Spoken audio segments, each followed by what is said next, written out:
தத்துவபுபூத்சோஹோ பாஷணம் வாதா. தத்துவத்தை எனக்கு தத்துவம் தெரிஞ்சுக்கணும்னு ஆசையாக இருக்குது. இப்போ ஒருவேளை அவள் சித்தாந்தம் பண்ணிவிட்டான்னு வச்சுக்கோ, உடனே கட்சி மாறிடுவேன். எனக்கு ஒன்றும் சந்தேகமே கிடையாது. எனக்கு அது திருப்தியாக இருக்கணும், நான் கன்வின்ஸ் ஆகணும். எனக்கு கன்வின்ஸ் ஆகிற மாதிரி அவள் சொல்லிவிட்டான்னு சொன்னால் அடுத்த நிமிஷமே மாறிடுவோம். நம்ம என்ன வாதத்துக்கு பணம் வச்சுட்டு வாதம் பண்ணுறவா இல்லை. வாதம்னு சொன்னாலே கட்சி, ஒரு கட்சி இன்னொரு கட்சி பேசுகிற போது இன்னொரு கட்சி சொல்கிறத அதை ஜெனுயின்னு புரிஞ்சுடுத்துன்னு சொன்னால் உடனே மண்டலம் விசுற மாதிரி நமஸ்காரம் பண்ணிடணும்.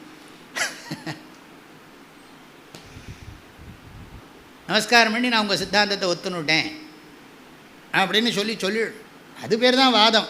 சில பேர்லாம் போடுறா, நோட்டீஸ் போடுறா, எல்லாம் சாஸ்திரிகளுக்கு தெரியும். எங்களை நீங்கள் வாதத்தில் ஜெயிச்சா உங்களுக்கு 1 லட்ச ரூபா கொடுக்குறேன். உன்னோட 1 லட்ச ரூபா யாருக்கு வேணும்? நான் உனக்கு 1 கோடி ரூபா கொடுக்குறேன். வாதத்துக்கெல்லாம் பணமாக வச்சுட்டு பேசுகிறது, இப்படிலாம் கூப்பிடுறா. அவளுக்கெல்லாம் தெரியும். முந்தியெல்லாம் பேப்பர்லேயே போடுவா. ஓ